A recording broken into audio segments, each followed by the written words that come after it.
ఈవిడ ఒక మహిళ, ఆవిడ ఉపయోగించిన లాంగ్వేజ్ మీరు చూశారు. రెచ్చగొట్టి కావాలని ఎటువంటి పదజాలాన్ని ఇవాళ వాళ్ళు ఖండిస్తున్నారో అటువంటి పదజాలాన్ని ముందుగా ప్రథమంగా ఆయన మీద ప్రయోగించి ఆయన్ని రెచ్చగొట్టే ప్రయత్నం చేశారు.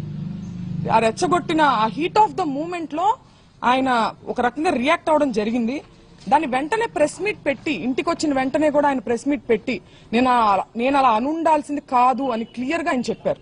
నేను అన్నది చంద్రబాబు గారిని కాదు, నేను నా మీద దాడికి వచ్చిన వాళ్ళని నేను అన్నాను. ఆయన ప్రజల చేత ఎన్నికవ్వబడినటువంటి సీఎం, ఆయన అనే ఉద్దేశం నాకు లేదు అని ఆయన వెంటనే చెప్పారు. ఇలా చెప్పే దమ్ము ఎవరికుందండి? ఇంతకు ముందు చంద్రబాబు నాయుడు గారు, నేను రాజకీయాలు మాట్లాడాలని కాదు, నేను ప్రత్యక్ష రాజకీయాల్లో లేను, ఈ సందర్భంలో అది ప్రస్తావించాల్సిన అవసరం ఉంది, దానికి ఒక ప్రాముఖ్యత ఉంది. చంద్రబాబు గారు ఒక పబ్లిక్ మీటింగ్ లో మాట్లాడుతూ జగన్ గారిని ఉద్దేశించి ఆయన ఒక మాట అనడం జరిగింది, నీ పుట్టుకే తప్పుడు పుట్టుక అని. ఇది హీట్ ఆఫ్ ద మూమెంట్ లో అన్న మాట కాదండి, చాలా ప్రిపేర్డ్ గా ఒక పబ్లిక్ మీటింగ్ లో ఆయన దీన్ని మాట్లాడారు. దాని గురించి ఆయన ప్రెస్ మీట్ పెట్టి నేను అలా అనుండాల్సింది కాదని ఎప్పుడైనా చెప్పారా? ఇలాంటి ఎగ్జాంపుల్స్ ఇంకా చాలా ఉన్నాయి. కానీ రాంబాబు గారు చెప్పారు, ఆయన అన్నది హీట్ ఆఫ్ ద మూమెంట్ లో, దాన్ని నేను అలా అనుండాల్సింది కాదని ఆయన చెప్పడం జరిగింది. చెప్పిన తరువాత కూడా నేను లీగల్ కాన్సిక్వెన్సెస్ ఫేస్ చేస్తాను, నేను ఎక్కడే ఉంటాను, నేను ఎక్కడికి పారిపోను అని చెప్పిన తర్వాత కూడా ఒక ప్రజాస్వామ్యంలో, ఒక గవర్నెన్స్, ఒక లా అండ్ ఆర్డర్ ఉన్న స్టేట్ లో పోలీసులు పూర్తిగా నిర్వీర్యం చేసి విపరీతమైన దాడులు చేశారు. ఆయన మీద యత్నం చేశారు. కత్తులు, కర్రలు. మా నాన్నగారు ప్రెస్ మీట్ ముగించుకుని ఆఫీస్లోకి వెళ్లారు. ఇది అందరూ చూశారు. అక్కడ పోలీసులు, ప్రెస్ అందరికీ తెలుసు. ఇంట్లో లేడీస్ మాత్రమే ఉన్నామని కూడా తెలుసు. లేడీస్ ఉన్న ఇంట్లోకి మగవారిని మూకుమ్మడిగా పంపి, ఈ సందర్భంలో నేను గల్లా మాధవి గారిని అడుగుతున్నాను, ఇది మీకు ఏ నైతిక విలువ ఉందని చెప్పి మీరు క్షమాపణ కోరుతున్నారు అంబటి రాంబాబు గారి దగ్గర నుంచి? నేను అంబటి రాంబాబు గారి వ్యాఖ్యల్ని నేను సమర్థించట్లేదు, ఆయనే సమర్థించుకోలేదు కదా. హీట్ ఆఫ్ ద మూమెంట్ లో నేను అన్నాను, నేను అలా అనుండాల్సింది కాదని ఆయనే చెప్పారు. మీకే నైతిక విలువ ఉందని చెప్పి మీరు, మీ హస్బెండ్, లేడీస్ మేము ఇక్కడ ఉంటే మీరు తాగి ఉన్నటువంటి మగవారిని మా మీదకి రెచ్చగొట్టి పంపిస్తూ ఇంట్లోకి వెళ్ళమని, వాళ్ళు అద్దాలు మీరు చూడొచ్చు, కారు ఎలా పగలగొట్టారు, అద్దాలు, పైన అద్దాలు, పక్కన తలుపులు అన్ని పగలగొట్టుకుని లోపలికి రావాలని చూసారు. లోపల కేవలం ఆడవారు మాత్రమే ఉన్నాం. నేను, మా మదరు, మా సిస్టరు, మా పిల్లల్ని పెట్టుకుని మేము ఉన్నాం. హోమ్ మినిస్టర్ అనిత గారిని కూడా నేను సూటిగా ప్రశ్నిస్తున్నాను, దీన్ని మీరు సమర్థిస్తారా? మీరు ఆడవారి మర్యాద దెబ్బతిందనే ప్రాసెస్ లో మీరు దాడి చేస్తూ మీరు అటాక్ చేసింది ఆడవాళ్ళ మీదనే. ఇది ఏ రకంగా సమంజసం? ఇది ఏ రకంగా న్యాయం? నేను ఇదే సందర్భంలో పవన్ కళ్యాణ్ గారిని కూడా అడగాలనుకుంటున్నాను. కాపు సామాజిక వర్గంలో నేను పుట్టినందుకు చాలా గర్వపడుతున్నాను. అయితే ఇవాళ మీ బలం చూసుకొని కాపు కులస్తులందరూ ఆళ్ల పట్లే ఉన్నారు అనే ఒక బలాన్ని చూసుకొని ఇవాళ కాపు మహిళలమైన మమ్మల్ని తిడుతూ, కాపు అనే కుల ప్రస్తావనతో పాటు బూతులను జోడించి, లకారాలు జోడించి మమ్మల్ని తిడుతూ స్త్రీలని మా ఇంటి మీద దాడి చేసి ఇవన్నీ పగలగొట్టారు. దీనికి పవన్ కళ్యాణ్ గారి బలము అడ్వాంటేజ్ గా తీసుకున్నారు వాళ్ళు. కాబట్టి పవన్ కళ్యాణ్ గారు బాధ్యత వహించి దీన్ని ఖండించాలి.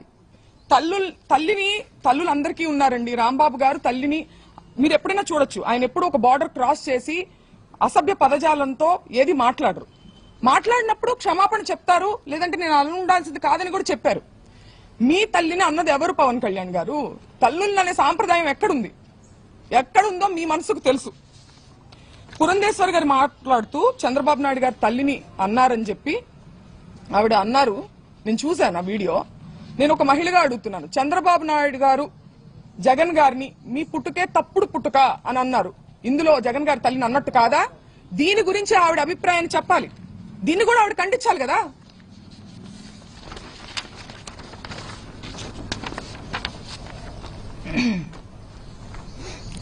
ఒక్కటే చెప్పదలుచుకున్నానండి, మేము వైసీపీ పార్టీ అని చెప్పి ముద్రేసి ఇవాళ పార్టీ అధికారంలో లేదని చెప్పి, మేము బలహీనులం అని చెప్పి మా మీద అటాక్ చేస్తూ ఇవన్నీ చేస్తున్నారు. కానీ మీరందరూ గుర్తుపెట్టుకోవాల్సింది ఒకటి ఉంది, అన్నిటికీ మించి ఇది తిరుపతి లడ్డు విషయం దగ్గర మొదలైంది.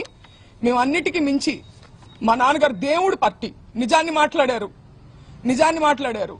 దాన్ని డైవర్ట్ చేసేదానికి ఆయన క్షమాపణ చెప్పినప్పటికీ కూడా ఇటువంటి దాడులు చేసి భయపెట్టి ఆయన దేనికి భయపడరు కాబట్టి ఇంట్లో స్త్రీల మీదకి వెళ్తే ఆయన భయపడతారనే ఒక చీప్ టాక్టిక్ ని ప్రదర్శించి ఇవాళ మా ఇంటి మీదకి వచ్చారు.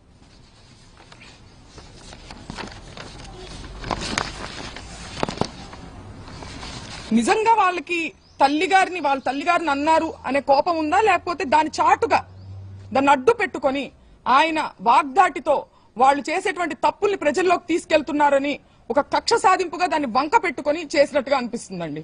ఎందుకంటే లీగల్ కాన్సిక్వెన్సెస్ ఉంటాయి అంటే నేను ఫేస్ చేయడానికి రెడీగానే ఉన్నారని ఆయన అంటున్నారు. అయినా కానీ 8 గంటల పాటు అండి పోలీస్ బెటాలియన్ ఎంత దూరంలో ఉందని నేను ప్రశ్నిస్తున్నా. చంద్రబాబు నాయుడు గారి గృహం ఎంత దూరంలో ఉంది? 8 గంటల పాటు గ్యాపులుగా తాగి వచ్చి ఒక మహిళ అరుణైనా ఆవిడ పేరు ఏంటి ఆవిడ పేరు గల్లా మాధవి. వీడియో ఇవ్వండి ఒకసారి.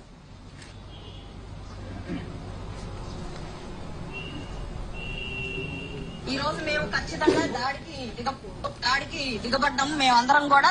ఈ రోజు మేము ఖచ్చితంగా దాడికి దిగబడ్డాము మేమందరం కూడా. ఈ రోజు మేము ఖచ్చితంగా దాడికి దిగబడిందంట ఆవిడ. ఈ రోజు మేము ఖచ్చితంగా దాడికి దిగబడ్డారంట ఆవిడే చెప్తున్నారు. ఎవరి మీద దాడికి దిగబడ్డారు? మహిళల మీద దాడికి దిగబడ్డారా? మహిళలతో ఇది సమంజసమా? మహిళల కోసం పోరాడుతూ ఆవిడకి నేను ఒక్కటే చెప్తున్నా, మీకు కుటుంబం ఉంది, మీకు పిల్లలున్నారు, మిమ్మల్ని పావుగా ఉపయోగించుకుంటున్నారు. మిమ్మల్ని ఏ ఎమ్మెల్యేలు అయితే మిమ్మల్ని మా ఇంటికి పంపించారో వాళ్లే రావచ్చు కదా. వాళ్ళు రాకుండా మిమ్మల్ని పంపించారంటే మిమ్మల్ని బలి పశువుని చేస్తున్నారు. 40 ఏళ్ల రాజకీయ అనుభవం ఉంది మా నాన్నగారికి. నా చిన్నప్పటి నేను పుట్టిన సంవత్సరానికి ఆయన ఎమ్మెల్యే. నా చిన్నప్పటి నుంచి నేను రాజకీయాలు చూస్తున్నా. ఎన్నో గొడవలు చూసాం, పోలీసులు చూసాం. కానీ ఇంత నీచమైన రాజకీయాన్ని ఎప్పుడు చూడలేదు. నేను గల్లా మాధవ్ గారికి చెప్తున్నా, మీ కుటుంబం లేదా? మీ భర్తతో సహా వచ్చి స్త్రీల మీద దాడి చేశారే, మీ కుటుంబం లేదా? మీకు పిల్లలు లేరా? మిమ్మల్ని ఎందుకు పంపించారు? మిమ్మల్ని బలి పశువుని చేస్తున్నారు. వాళ్లే రావచ్చు కదా, మిమ్మల్ని పంపించిన వాళ్లే జనాన్ని వేసుకుని రావచ్చు కదా. ఆలోచించుకోవాలి. మీ మనస్సాక్షికి వదిలేస్తున్నాం దీన్ని.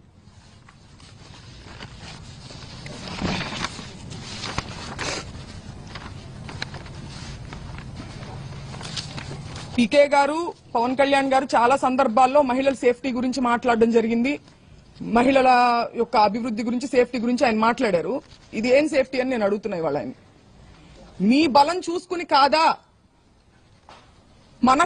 మన వేలితోనే మన పొడిచే ప్రయత్నం కాదా ఇది? ఒక సెక్టర్ ఆఫ్ మీ కాపులందరూ మీ వైపు ఉన్నారని చెప్పి వాళ్ళకి నచ్చని వాళ్ళని కాపు కులం స్టాంపు వేసి దాడి చేసి మూకుమ్మడిగా, ఇది ఆలోచించుకోవాలి పవన్ కళ్యాణ్ గారు.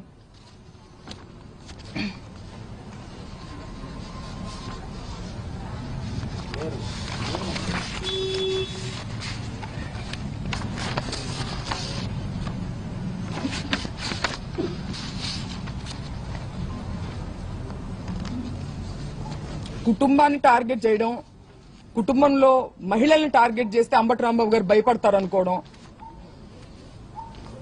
ఆయన దేనికి భయపడట్లేదు, నేను అరెస్టుకు భయపడను, నేను రెడ్ బుక్ కు భయపడను అని ఎందుకన్నారు? ఆ నిజాయితీ ఆయన దగ్గర ఉంది కాబట్టి, ఆయన కరెక్ట్ గా ఉన్నారు అనే నిజాయితీ, ఒక మోరల్ స్ట్రెంగ్త్ ఆయనకు ఉంది కాబట్టి ఆయన కాన్ఫిడెన్స్ చూపించారు. అంతేగాని ఈ రకంగా ఆయన మహిళల మీదకి వస్తే అయితే మేము మహిళల మీద దాడి చేస్తాం, మీ ఇంట్లో మహిళల మీద, అప్పుడు కూడా నువ్వు భయపడవా అని అనడం ఇది రౌడీ